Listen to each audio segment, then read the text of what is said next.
segment, talking about what's going on in the world of sports. Here's Ryan, our pal in South Carolina.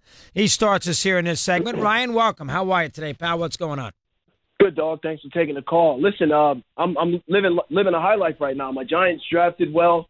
My young Braves are playing well, although I need some pitching changes there make me happy. That rotation, the back end of that rotation. Well, you got those two. You got those two, Acuna and the second baseman. Oh, my God. You got two good young players.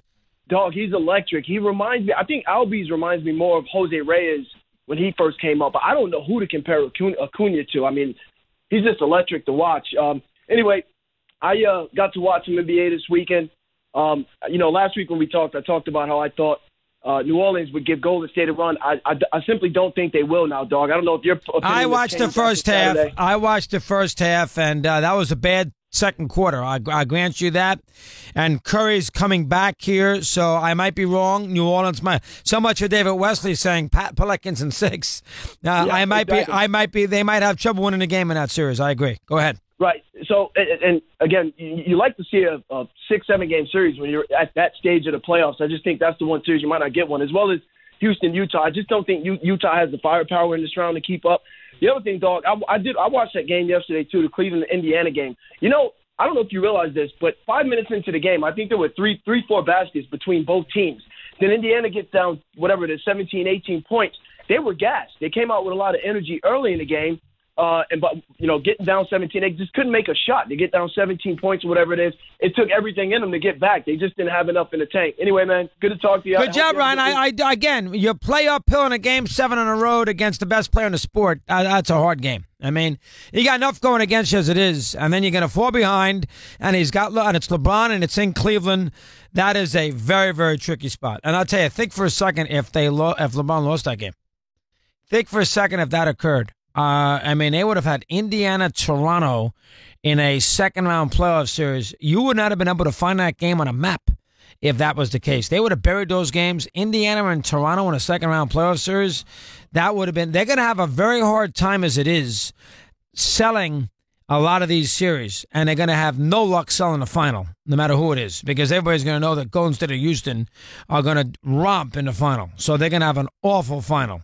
But they are going to have a tough time. They're going to, I think they're going to have a tough time. And Houston's going to kill Utah. It looks bad for the Pelicans. Those series are going to be quick and short and ugly. Boston is beleaguered, and Indiana and Cleveland, Toronto could carry them. I mean, that's the series right now that's going to carry them here the rest of the way. Dave in San Diego is on Mad Dog Unleashed. Dave, good afternoon. How are you today? Doggy, how are you, buddy? Hello, Dave. Nice to talk to you. What's going on? What do you have for me?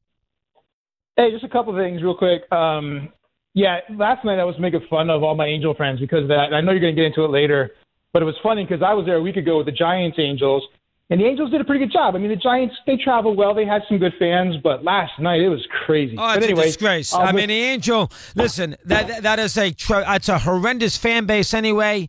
They got there late. Dodgers got there first. That ballpark, the Dodger Stadium, without traffic is 40 minutes.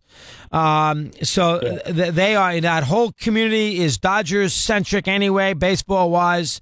It's almost a little bit like the Nets and the Knicks, White Sox and Cubs to a certain degree. Very, very difficult, and it was embarrassing to them this weekend with the Yankee fans. Embarrassing. Go ahead. Yep. Hey, real quick, I want to comment on your Scotland trip because I happened to go. And Father Rob is definitely doing you guys an injustice. We played 10 courses in 9 days, didn't play one municipal course. There's so many.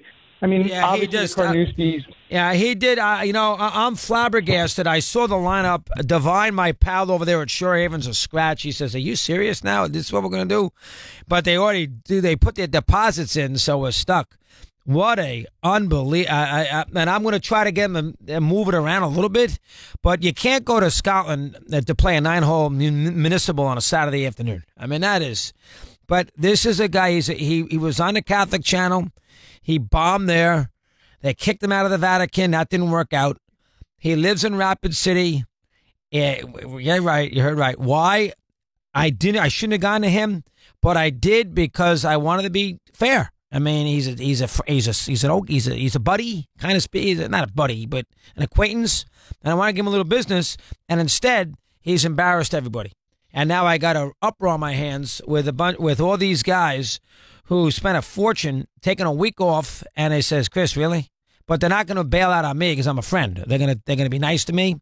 But they said to yourself, this is what you came up with here, and it put us in a tough spot.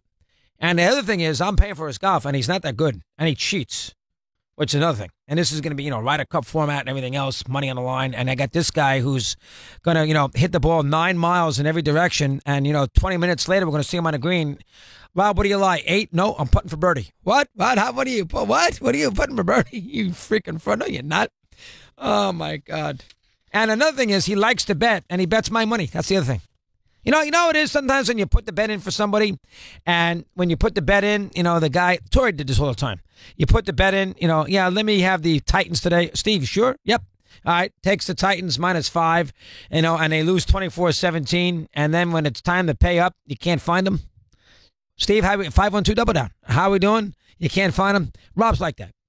Rob says, Rob loved the Kings first round. Loved them against Vegas. 4 overtime, lose 4 straight. He didn't watch one game. He knows I'm going to pick up the tab. He loved Columbus. Loved them, the fraud. Loved Columbus. Thought the series was done. So did Colin Schmeling, by the way. Thought the series was done. 2-0. Couple of big wins in Washington. 4 straight. He's not even watching Game 6. He's betting my money. And now, but money's one thing. I can handle that. It's, a $60 bet. What I can't handle when he's embarrassed me in front of my friends. That I can't handle. Rob, you driving off the road yet? Sure. We continue here on Mad Dog Unleashed. Don't go.